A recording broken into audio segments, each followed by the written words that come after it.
Hello everyone, চলো আজ বানিয়ে ফেলি সুজির উপমা, যেটা সবচেয়ে সুস্বাদু আর চটজলদিও হয়।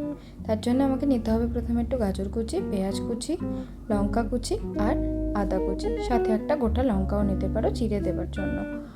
আর তার সাথে এটা হচ্ছে কারি পাতা, আর তারপরে একটু সর্ষে, যেটা আমরা সর্ষে ফোড়ন দেবো। আর এটা হলো সুজি, কিশমিশও দিতে পারো, আর ভাজা বাদাম বা সল্টেড বাদাম ইউজ করতে পারো, আর চিনি, সামান্য নুন। এবারে আমি গ্যাসের ফ্লেমটা অন করলাম, সামান্য একটু তেল দিয়ে তেলটা গরম হওয়ার জন্য অপেক্ষা করব। তেল গরম হয়ে গেছে, এবার এর মধ্যে একটু সর্ষে ফোড়ন দিয়ে দিলাম।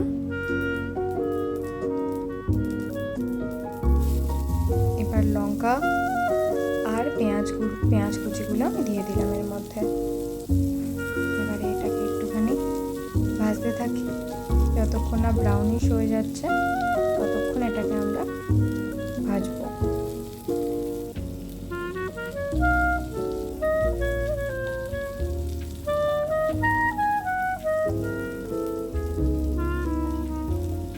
এর মধ্যে এরপরে গাজর কুচিগুলোও দিয়ে দিলাম আমি। ঠিক আছে, কালারফুল দেখতে লাগে সুজির উপমা, আর এটা প্রচণ্ড চটজলদি তাড়াতাড়ি তৈরি হয়ে যায়। সকালেও খেতে পারো তোমরা, আর সন্ধেবেলাতেও টিফিনের জন্য বানাতে পারো। আরও যদি ভেজিটেবল থাকে তোমার কাছে তাহলে দিতে পারো। অনেকেই এর মধ্যে টমেটো দেয়, আমি টমেটোটা অতটা পছন্দ করি না, তাই আমি টমেটো দিলাম না। এবারে এগুলোকে কিছুক্ষণ নেড়ে তারপর ঢাকা দিয়ে রাখবো। এরপর যখন অনেকটাই ভাজা ভাজা হয়ে গেছে, তারপরে আদার কুচিটা আমি অ্যাড করলাম এর মধ্যে। আদা কুচিটা দিয়েও তারপরে আমি আরও কিছুক্ষণ একটু নাড়তে থাকবো এটাকে।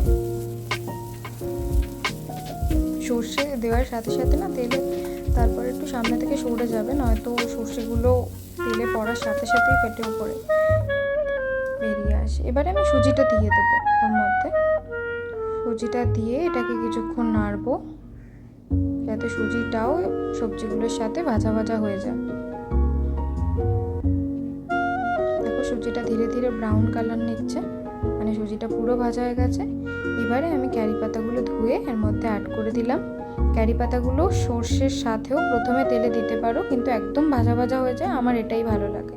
এরপরে আমি বাদামগুলো দিয়ে দিলাম, সল্টেড বাদাম। তোমরা এমনি কাঁচা বাদামও তেলে ভেজে নিয়ে দিতে পারো। এরপরে জল অ্যাড করে দেবে। জল দিয়ে ক্রমাগত এটাকে নাড়াতে হবে, তা নয়তো দলা দলা পেকে যায়। ঠিক আছে, তো এটাকে আমি ক্রমাগত এখন নাড়াবো, যাতে এটা নিচে থেকে লেগে না যায় বা দলা না পেকে যায়। এরপরে সামান্য নুন, মানে পরিমাণ মতো নুন, আর সামান্য চিনি অ্যাড করে দিলাম। আর লাস্টে একটুখানি যদি লেবু দিয়ে দাও তো এর স্বাদ দ্বিগুণ হয়ে যায়। ব্যাস।